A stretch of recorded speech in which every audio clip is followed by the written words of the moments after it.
আমার ছেলে মেয়ে আত্মীয় স্বজন কাকেও যেন আমার লাশ শুইতে না দেয়। শেষ শেষ দুনিয়াতে আমার আত্মায় কষ্ট পাইবে যে কি করলাম আর কি পাইলাম। আমি মন থেকে দিল থেকে তাদেরকে অভিশাপ দিই, আমার মতো একদিন যেন তারা এই জায়গায় আসি। এদেরকে সোনার স্বামীসো করে মানে দুধ খাওয়াইছি, এত বেশি ভালোবাসছ না তোমারে, এরা জীবনে বহুত কষ্ট দিব। আজ সেই কথা, তাদের কথাটা আমি অক্ষরে অক্ষরে পাইছি।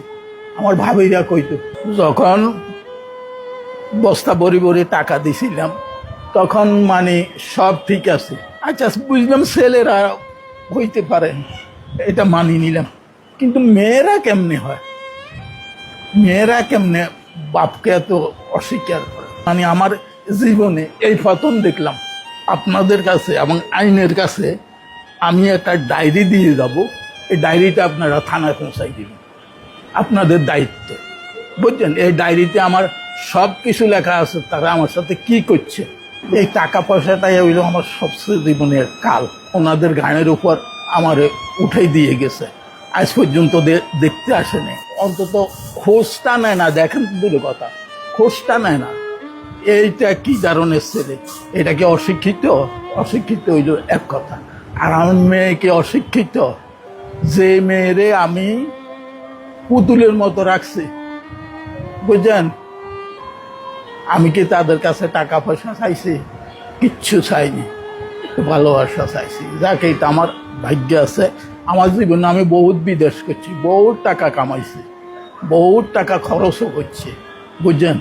আজ দুরবস্থায় ওনাদের ধারো পান্তে পড়ে আছি, ওনাদের দয়ায়।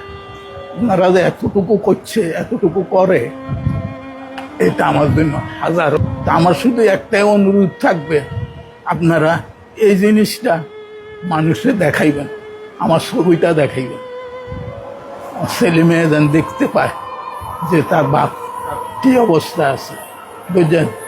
বিদেশে ছিলাম আমি 95 হইতে, সৌদি আরবে ছিলাম 2016 সাল পর্যন্ত, বুঝলেন। তারপরে যখন বস্তা বড়ি বড়ি টাকা দিছিলাম তখন মানে সব ঠিক আছে, ছেলে ঠিক আছিল, মেয়ে ঠিক আছিল, সব ঠিক আছে। যখন মানে টাকার প্রশ্ন উঠছে, আমার একটা এফডিএস ছিল,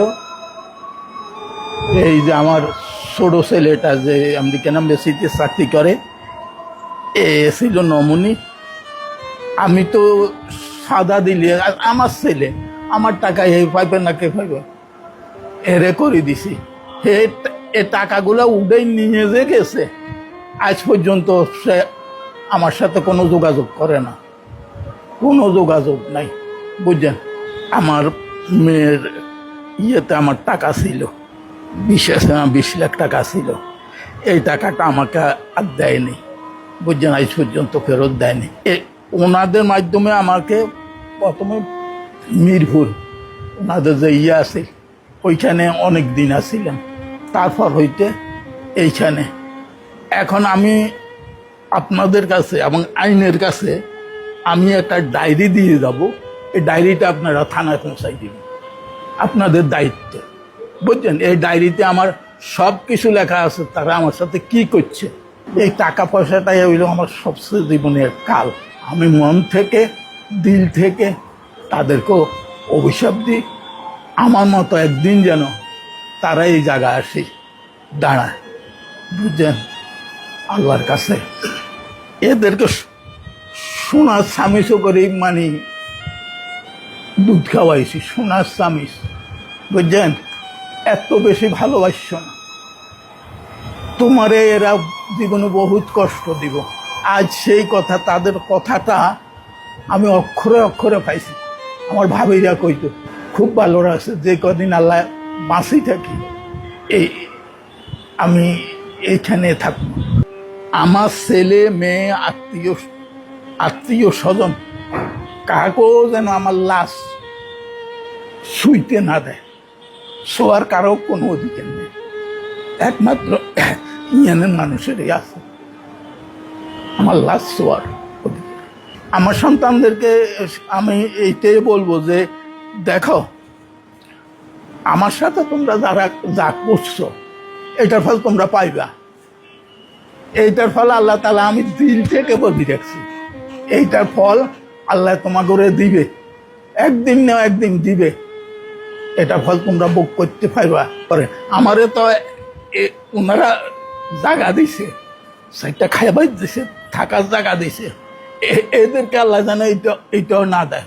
বিশেষ করে আমার মেয়েকে যেন না দেয়।